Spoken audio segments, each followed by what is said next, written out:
Pastebėjau tokį vieną dalyką, kuris manęs asmeniškai niekaip neapleidžia, nes aplink mane yra labai daug žmonių ir tai yra draugai, tai yra mano auditorija, artimi žmonės, kurie šiai dienai tikrai labai rimtai augina ir skiria dėmesio savo portfeliu ir savo finansiniam stabilumui ateityje ir dabar. Jie skaičiuoja, jie planuoja, kur bus po 10 metų, po 20 metų, deda ir investuoja tos pinigus kiekvieną mėnesį, daro viską teisingai. Ir kažkaip su nei vienu iš tų mane supančių žmonių, kurie rūpinasi savo finansais ir savo portfeliais, neteko iš jų išgirsti vieno paprasto dalyko ar vieno paprasto pamąstymo. Ar būtent tą kūną, kuris tuos pinigus, kuriuos jie dabar investuoja ir 20 metų investuos ir nuosekliai augins, jie irgi lygiai taip pat saugo,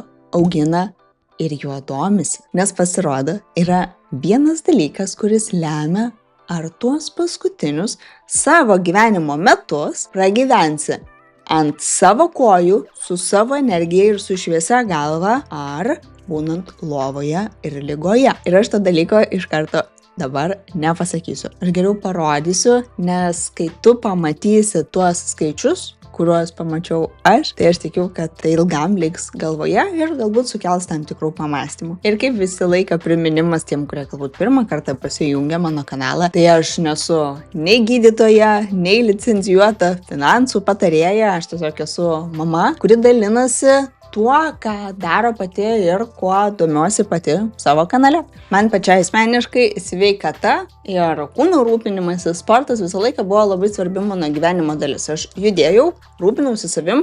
Aišku, buvo tam tikrų etapų, kai buvo šita dalis visiškai apleista, bet vėliau vėl susiėmiau. Pakankamai ilgai laikiau šitą sveikatos ir sveiko kūno puoselėjimą pas save galvoje, bent jau kitoj lentynoj, negu kad buvo padėti finansai, portfelio auginimas ir panašiai. Tikriausiai matos ir kanale, kad tik dabar paskutiniu metu pradėjau apie tai kalbėti ir aš manau, kad apie tą ryšį reikia kalbėti. Nes jeigu mes rūpinamės pinigais ir norim sukaupti kapitalą, tuo pačiu turim pradėti rūpintis ir savo kūnu. Nes vis dėlto tai yra beveik ta pati tema – kūnas ir pinigai. Jeigu tau šiandien tai skamba kaip nesąmonė, tai labai kviečiu pasilikti ir peržiūrėti būtent šitą video, nes čia aš parodysiu, kodėl taip manau ir ką rodo pasaulio statistika. Tai jeigu tau šitas temos atrodo įdomios, reikalingos ir svarbios, nepamiršk paspausti like ir prenumeruoti kanalą apačioje. Tai per artimiausias minutės parodysiu 3 dalykus, kodėl kūnas yra tavo pirmoji sąskaita, ką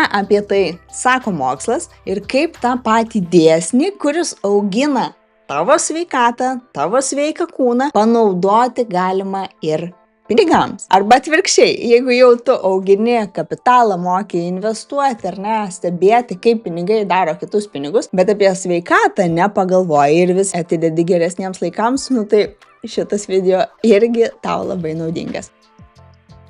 Nes čia galima tikrai rasti 2 kraštutinumus, arba žmogus, kuris ypatingai daug treniruojasi, rūpinasi savo sveikatą, geria papildus atitinkamus, sveikai maitinasi ir ne visas jo gyvenimas yra tik apie sveikatą, kad gyventų ilgiau, bet finansais absoliučiai nesirūpina, kam aš ilgai gyvensiu, jeigu aš paskui neturėsiu už ką nei tos mėsos nusipirkti ar ne, nei proteino ir visų kitų tų brangių dalykų. Ir lygiai taip pat tas žmogus, kuris šiandien tik investuoja, rūpinasi savo kapitalu, turi 100 000 portfelė, bet absoliučiai nesirūpina savo sveikata. Tai kam man reikalingi tie pinigai, jeigu aš tikriausiai negalėsiu jais kokybiškai pasinaudoti? Ir dar kartais tikrai pasitaiko ir YouTube tų pačių komentarų, kad rodai, pasakoji, kaip veikia pinigai, kaip veikia sudėtinės palūkanos per ilgesnį laikotarpį ir atsiranda komentatoriai, kurie sako, ką man tie pinigai, kai man bus šiam 5, aš jau vis tiek nebegalėsiu jų išleisti, tai geriau pagyvensiu šiandien. Ok, aš stengiuosi suprasti šitą dalį, tuo pačiu man norisi ir paklausti, tai o kaip tu manai, kur tavo kūnas bus po 30 metų, jeigu tu elgsiesi su juo lygiai taip pat, kaip tu elgiesi su juo dabar, nes jau dabar turi tą dvejonę, kad kai bus 65, jau bus blogai. Aišku, čia nėra nieko keisto, kad, ta prasme, pas daugelį žmonių yra toksai požiūris, nes tikrai niekas mūsų ten nemokino ir nesakė, kad tavo didžiausias turtas iš tikrųjų bus tavo sveikas kūnas, kai tau bus, tarkim, 80 metų ir pats ar pati galėsi judėti, galėsi pakelti savo anūkus, galėsi su jais atsisėsti ant žemės, ar ne, ir daug kitų paprastų dalykų, kurie šiai dienai, kai esam pilnai sveiki, žmonėm, vyresniem žmonėm nebėra tokie paprasti. Man atrodo, kad reikėtų žiūrėti į savo gyvenimą kaip per kelių sąskaitų pildymą, bet čia daugiau metaforiškai, nes vieną sąskaitą mes matom skaičiais, tai yra mūsų augantis kapitalas, ar ne, banke, investavimo programėlėse, bendrai paėmus mūsų augantis turtas. Ir antra sąskaita, tai yra, kurią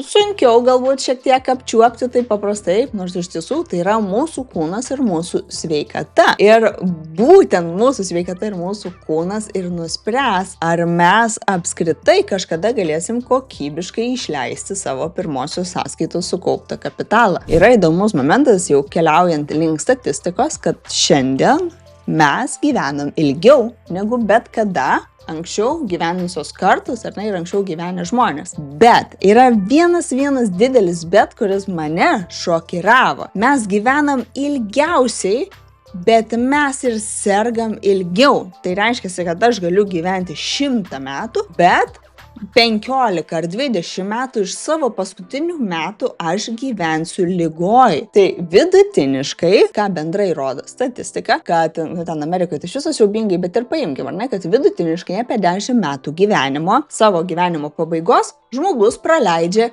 jau ne kaip pasaulio keliautojas, besidomintis ar ne, norintis leisti savo pinigus, pamatyti, patirti ir visą kitą, bet jau žmogus praleidžia kaip ligonis. Ir čia ekrane, ar ne, yra Mayo Clinic padarytas ten visas didelis tyrimas, ar ne, daug skaidrių buvo, paėmiau kol kas šitą. Health span ir lifespan yra du atskiri rodikliai. Tai yra tas atotrūkis, ar ne, tarp health span ir lifespan. Realistiškai, jeigu lietuviškai išversti, tai yra sveiko gyvenimo trukmė ir tiesiog gyvenimo trukmė. Ir tai yra milžiniški du skirtingi dalykai, nes atotrūkis Amerikoje yra 12,4 metų. Tai vadinasi, kad aš 12,4 metų, tai 12 metų ir 4 mėnesius gyvenu ligoje savo gyvenimo, paskutinės savo gyvenimo dalies, dekados. Kitose šalyse, aišku, yra daug mažiau, ten, pavyzdžiui, Lesote yra 6,5 metų. Matant šitą statistiką, kas norėtų pragyventi paskutinį 10-metį tiesiog sergant ir ligoj, nesvarbu, kokį kapitalą tu turi. Tų tyrimų bendrai paėmus, tas health span ir lifespan yra, tai šiaip įdomu, kaip lietuviškai reikėtų teisingai versti, ar ne, bet tas sveiko gyvenimo trukmė ir gyvenimo trukmė, tas atotrūkis yra beprotiškas. Tai man šitus dalykus pamačius, tiesiog nori, nenori, tu turi imtis veiksmų, kad negyventum taip ateityje, nes su sveikata irgi veikia sudėtinių palūkanų efektas. Šito video darimas, informacijos rinkimas labai gerai priminė mūsų su Aleksandru vieną turėtą pokalbį, nes mes turim nusipirkę pokalbių korteles, kur tu trauki kortelę ir tenais turi atsakyti vienas kitam į tam tikrą klausimą, ar vienas kitam, ar kompanijai, tai mes tą darom dviese. Tai buvo angliškas klausimas, tai dabar pamėginsiu tiesiog išversti į lietuvių kalbą, bet klausimas esmė buvo, kaip tu norėtum užbaigti savo gyvenimą, kokioj stadijoje norėtum mirti, ar būnant sveiko proto, ar turint sveiką kūną. Ir man kažkurio momento atrodė, kad žiauriai lengvas klausimas, nes perskaitai jis yra pakankamai paprastas, tu nori šito ir tu nori to. Bet vėliau pradėjus galvot, iš tikrųjų labai daug minčių atėjo ir mes labai daug išsiplėtėm apie tai diskutuodami. Tai tiesiog, labai smagus momentas galbūt ir tau, jeigu neteko tokio klausimo savo, arba savo antrai pusiai, arba savo giminaičiam ar draugam užduoti, tai kviečiu užduoti ir pasidomėti, kaip kiti įsivaizduoja, kad jie norėtų užbaigti savo gyvenimą ir kaip tu įsivaizduoji, kad norėtų mirti, ar turint sveiką protą, ar turint sveiką kūną. Pirmiausia, gal jau čia nuėjau iki tokių temų, ar ne, kad paskutinį dekadą gyvenom ten ligoj, tai šitas video visiškai nėra apie tai, ne apie kažkokį tais gąsdinimą, ar ne, nes aš apskritai netikiu, kad tai yra nulemta ir kad mes iš tiesų turim galę pakeisti tai, kaip mes gyvensim ateityje, jeigu iš tikrųjų imamės to pokyčio. Ir mes galim pakeisti, ar mes gyvensim gyvenimą turėdami finansus, turėdami augantį kapitalą ir turėdami sveikatą ir turėdami energiją ir sveiką kūną. Tai čia tikriausiai klausimas pagrindinis yra ne kiek aš gyvensiu, bet kas nulemia, ar tuos paskutinius 10 savo gyvenimo metų aš praleisiu ant savo kojų su šviesiu protu ar lovoje ir neatsimenant visų savo giminaičių. Ir tada, kai pažiūri į šitus įvairiausius tyrimus, ar ne, tai nustembi, nes kaip dažnai jie atsisuka į vieną ir tą patį dalyką. Tai yra į raumenį, raumuo. Tai skamba labai paprastai, bet raumuo yra ne tam, kad kūnas gražiai atrodytų, tai kaip šalutinis efektas, ar ne, sportuoji, turi raumenų, gražiai atrodai, bet esmė, kad tai yra tikras organas, kurį, kai mes naudojam, jis išskiria signalinės molekulės, miokinus, čia skaičiau vienam straipsnyje. Tai jeigu sakau kažką neteisingai, gydytojai pakomentuokit, bet tai, ką ir skaičiau, tai kad raumenys išskiria tas signalinės molekulės miokinus, kurie veikia smegenis, kaulus ir širdį. Todėl judėjimo mokslininkai tiesiog vadina vaistu. Angliškas labai gražus terminas yra muscle is medicine. Visiškai nuostabus posakis ir realistiškai net ne metafora, o tiesiog tokia yra mūsų fiziologija. Ir būtent raumuo tave tiesioginė prasme ir laiko ant kojų.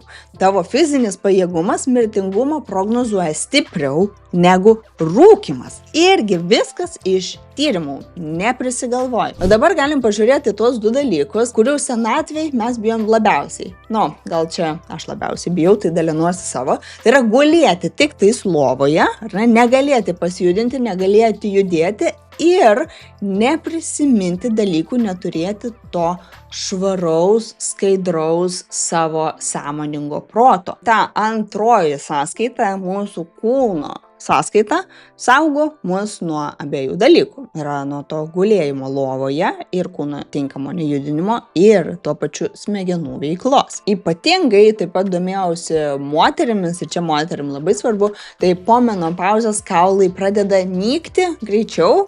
Skaičiau, kad 1,5–2,5% per metus. Tai užtenka vieno griuvimo, vieno lūžusio klubo, kas yra dažna problema jau vyresnių žmonių, ir žmogus lieka priklausomas nuo kito žmogaus ir jo mirties rizika labai smarkiai pakyla. Tai jėgos treniruotės būtent šitą problemą stabdo, nes jos didina kaulų tankį, mažina griuvimus, todėl kad gerėja koordinacija, turim stipresnius raumenis kojų, ar ne? Vieno tyrimo išvada sako, kad 3 jėgos treniruotės per savaitę didina kaulų tankį moteriams po menopauzės. Kaip matai, čia visai ne apie gražią figūrą, tai yra apie tai, ar 80 tu pakilsi iš lovos. Antra, tai yra mūsų smegenys ir atmintis. Yra demencija ir Alzheimeris.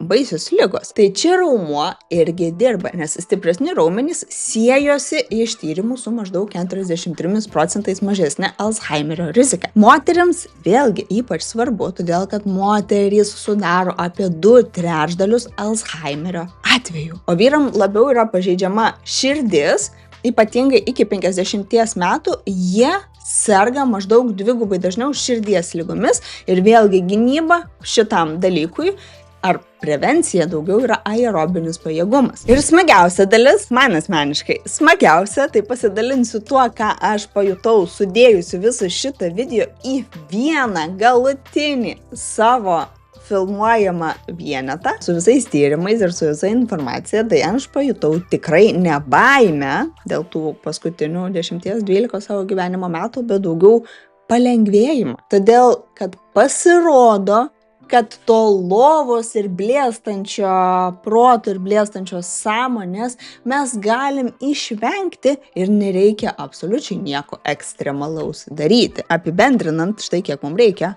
Iš tyrimų vos 15 minučių judėjimo per dieną. Tai duoda mums 14% mažesnę mirties riziką ir maždaug 3 papildomus gyvenimo metus. Atminčiai užtenka 35 minučių per savaitę ir jos jau yra siejamos su maždaug 41% mažesnė demencijos rizika. Tai yra maža, reguliari dozę, kurią mes turim pradėti jau dabar įtraukti į savo gyvenimą ir į savo rutiną. Ir kai pradėsi pildyti šitą antrą sveikatos sąskaitą, tiesiog apsispręsk, nuo ko norėtum pradėti. Ar nuo 10–15 minučių greitesnio prasivaikščiojimo, ar nuo pirmų kelių jėgos pratimų. Ties šita dalim viskas labai gražiai susijungia, nes tas pats dėsnis, kuris saugo tave nuo tų 10 metų lovai, augina ir tavo pinigus. Maža dozė, reguliari, pradėta anksti, kuriai duota laiko susikaupti ir įsukti sudėtinių palūkanų efektą. Raumuo auga nuo nuolatinio mažo krūvio.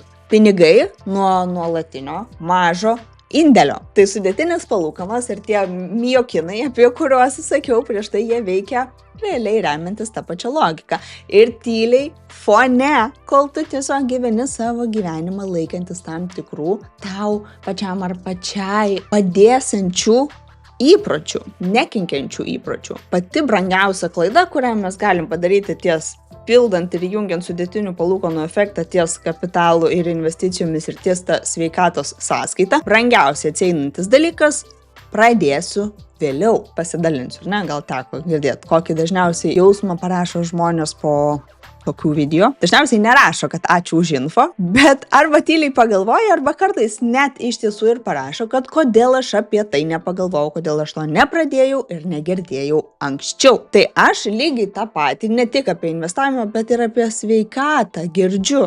Visiškai tą patį. Ir pinigai, ir sveikata yra tas pats jausmas, ta pati diena, kurią mes tiesiog vis nuolatos atidėliojam. Laukiu pirmadienio, kad pradėčiau kilnoti svorius, laukiu pirmadienio, kad pradėčiau bėgioti, laukiu pirmadienio, kad pradėčiau investuoti, laukiu pirmadienio, kad, sutaupyčiau savo finansinį rezervą. Dėl investavimo tikrai ne kartą minėta, kalbėta ir rodyta, aš pati asmeniškai investuoju per Freedom 24 ir tai yra šito video rėmėjas.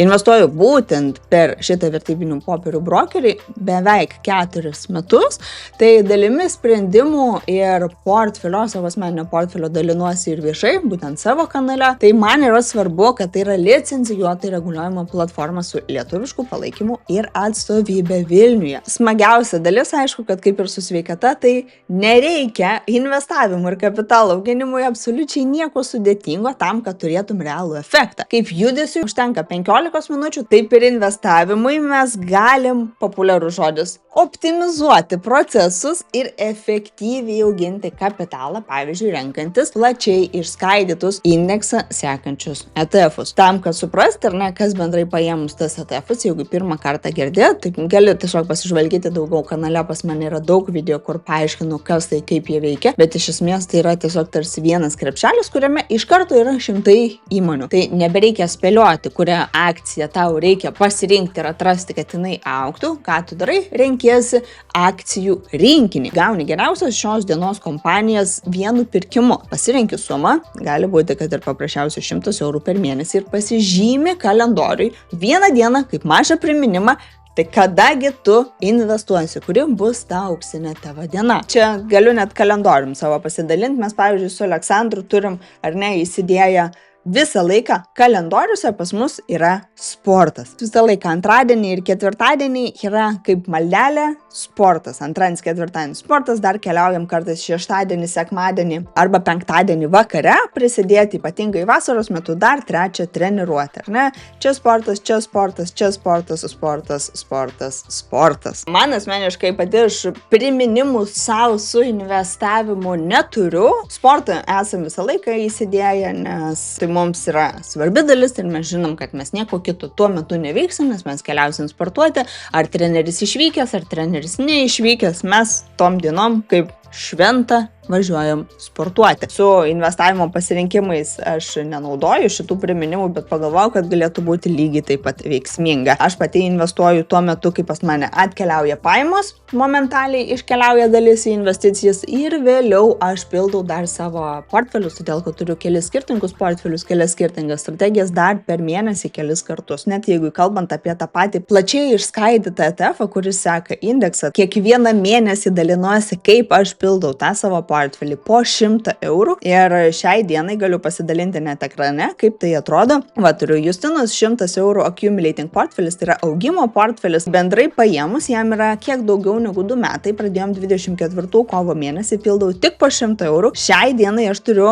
jau $3693 ir per visą laiką man tie pinigai, tas 100 prie 100 prie 100 prie 100 jau uždirbo realiai pusės metų įnašus. Ir čia aš investuoju 500 galingiausių Amerikos kompanijų, tokių fondų plačiai Amerikos rinką sekančių ar viso pasaulio rinką sekančių tikrai yra nemažai ir juos visus galima susirasti per Just ETF puslapį. Tik pirmiausia, tai ko tau prireiks tam, kad galėtum patekti tą akcijų rinką, tai be abejo reikės atsidaryti savo vertybinių popierių sąskaitą. Tai jeigu nori pasižvalgyti per Freedom24 licencijuotą reguliuojamą platformą, naudokis su nuoroda apačioj, oficialus puslapis, pasinagrinėk, pasižiūrėk, nemokama registracija užtruksi 15 minučių ir iš tikrųjų net neprivalai investuoti, ar ne? Apsižvalgyk, pasižiūrėk, kaip atrodo platforma, pasirink lietuvių kalbą, ar ne? Ar kokią kitą kalbą, kuri tau yra patogi, čia jų tikrai yra daug. Pasižiūrėk, kaip viskas veikia ir priminimas, jeigu planuoji įsinešinėti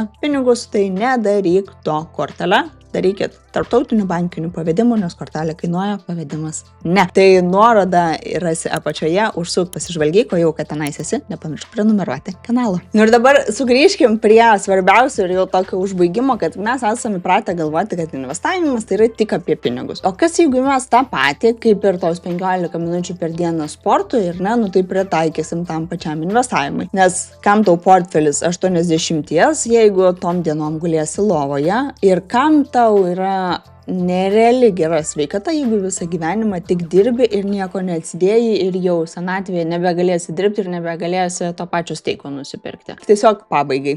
Labai stiprus pratimas iš manęs tau, jeigu iki šios dalies peržiūrėjai šitą video ir jeigu dar neteko pratimą daryti, tai tiesiog įsivaizduok save 80. Rytas, kaip tu pakyli iš lovos, tavo galva yra šviesi, tu atpažįsti visus, kurie yra aplink tave, eini kur nori ir tom dienom tu turi iš ko gyventi, turi iš ko paimti, nes tu dešimtmečiais mažais indėliais pildai ir savo sveikatos sąskaitą ir savo portfelį. Tu gyveni laisvas ar laisva, tu girdi, tu matai, tu judi ir tu neskaičiuoji pinigų, nes tai yra tavo gražiausi metai. Pagalvok apie tai. Beje, ir ar atsimeni tuos žmonės iš pačios pradžios, kurie taip rūpestingai augina tik vieną portfelį? Dabar tu jau žinai, ko jie nepaklausė savęs. Ir žinai tą kortelės klausimą sveikų protų ar sveikų kūnų. Gera žinia ta, kad nebūtina rinktis, nes abi sąskaitas pradėti mes galim tą pačią dieną. Beje, tie paskutiniai 10 metų, aišku, yra sprendžiami nebūnant 79, jie yra sprendžiami šią savaitę ir geriausiai šiandien. Vienu pasivaikščiojimu, vienu mažu indėliu, kuo anksčiau, tuo geriau. Linkiu kiekvienam ir kiekvienai sveikatos, sąmoningumo, judėjimo ir pelningo investavimo. Ačiū ir iki.